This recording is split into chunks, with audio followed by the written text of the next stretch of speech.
বিসমিল্লাহির রহমানির রহিম। প্রিয় দেশবাসী, আসসালামু আলাইকুম। রক্তস্নাত জুলাই আগস্ট 1 বছর পর আমাদের মাঝে ফিরে এসেছে।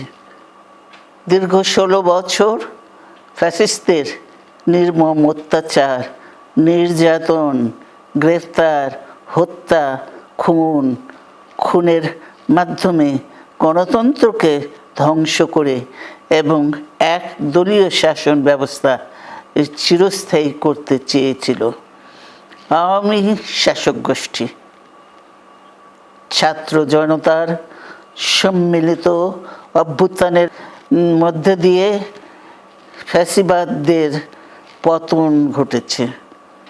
সুযোগ সৃষ্টি হয়েছে নতুন করে বাংলাদেশকে গড়বার। এই আন্দোলনে যারা শহীদ হয়েছেন তাদের জানাচ্ছি আন্তরিক শ্রদ্ধা, আহতদের সমবেদনা। তাদের এই আত্মত্যাগ জাতি চিরকাল মনে রাখবে।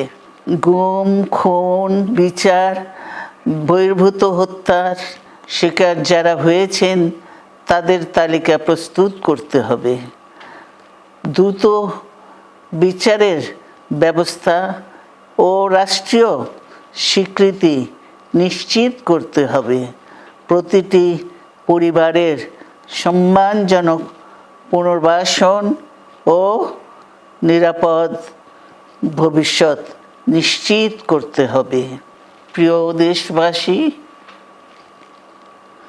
আমাদের সামনে যে সুযোগ সৃষ্টি হয়েছে নতুন করে গণতান্ত্রিক ব্যবস্থাকে প্রাতিষ্ঠানিক রূপ দেওয়ার, তা আমাদের দ্রুত সম্পন্ন করতে হবে।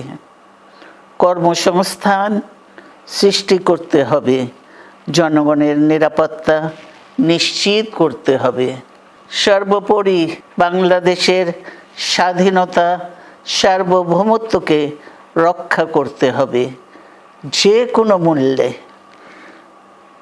বীরের এই রক্তস্রোত, মায়ের অশ্রুধারা যেন বৃথা না যায় তা নিশ্চিত করতে হবে।